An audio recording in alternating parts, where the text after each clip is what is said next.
こんにちは、管理栄養士の春です。今日は大量に買った野菜の冷蔵・冷凍保存をしていきたいと思います。野菜は一手間加えると保存期間がぐっと伸びるので、よろしければ試してみてください。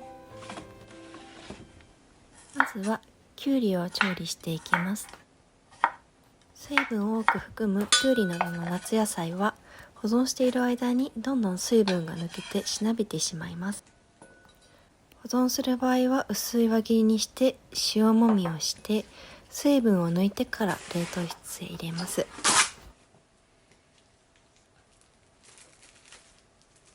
後で調理しやすいように適量をラップで包みジップロックに入れていきます。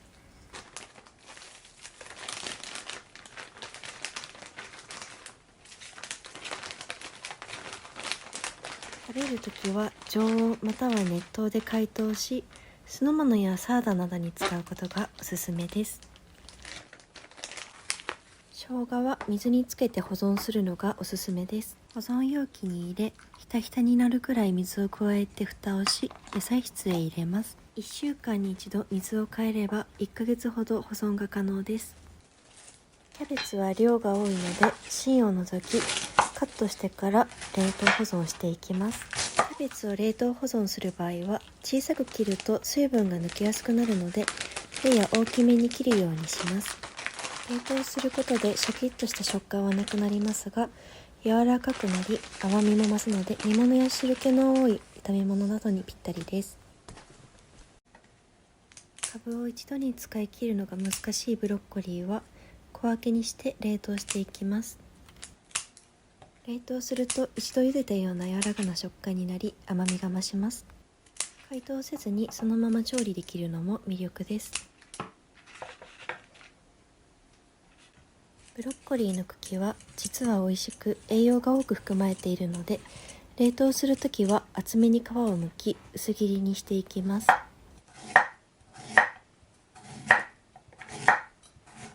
食べる場合は炒め物やスープ、グラタンや和え物など様々な料理に使えます。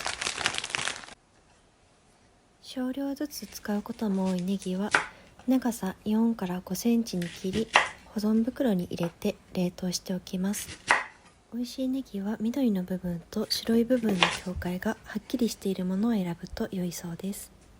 青い部分には土がついていることが多いので、しっかり洗うようにしてあげてください。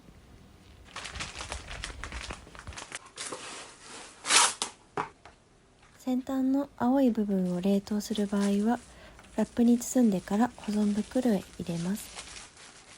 解凍方法はそのまま加熱してもいいですし、薬味に使うときは凍ったまま刻みすぐにトッピングすることもできます。冷凍しても生のものと同様に使えたり、冷凍することで甘みが増すなどメリットがいっぱいです。もやしはさっと洗ってペーパータオルで水気を拭き取り冷凍します。もやしは生のままだと 2,3 日であっという間に変色してしまうため冷凍しておき、解凍するときは加熱か熱湯解凍をします。きのこは冷凍すると風味が良くなるため根元をカットして保存袋に入れてから冷凍します。調理をするときは解凍せずに凍ったままそのまま加熱して大丈夫です。パプリカは輸入品も多く買ってから数日でしなびてくることもあるので冷凍しておきます。食べやすい大きさに切って保存袋に入れるだけです。解凍する場合はそのまま加熱か常温解凍をさせます。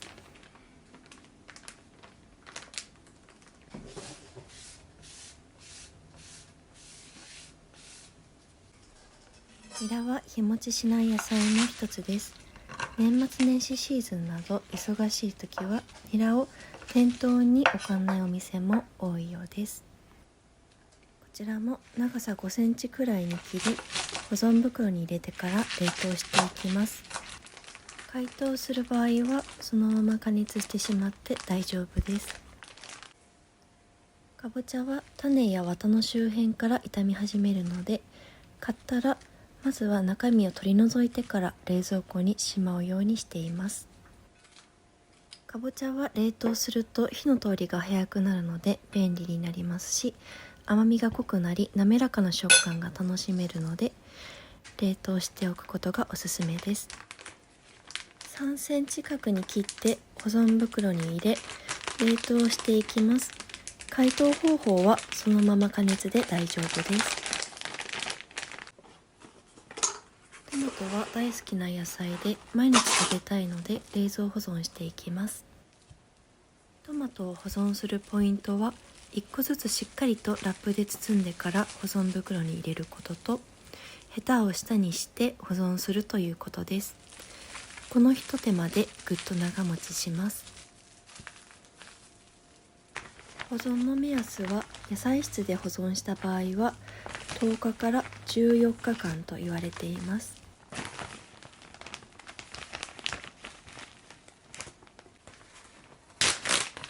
ナスは水分が多く寒さに弱い野菜です。1個ずつラップで包んでから保存袋に入れ冷蔵保存していきます。保存の目安はトマトと同様に10日から14日間と言われています。みょうがは冷蔵保存でも冷凍保存でも大丈夫です。冷凍する場合は縦半分に切ってから細切りにし保存袋に入れて冷凍します。薬味として生のものと同様にそのまま使えます。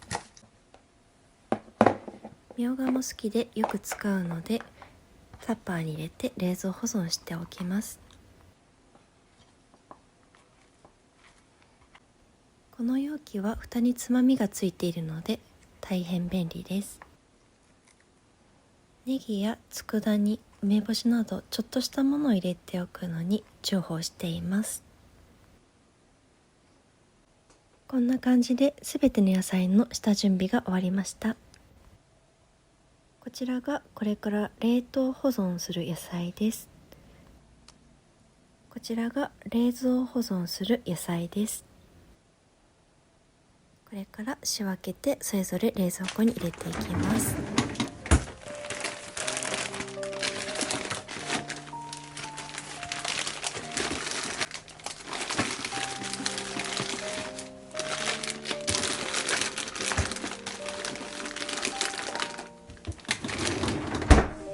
ご参考になる部分がありましたら幸いです。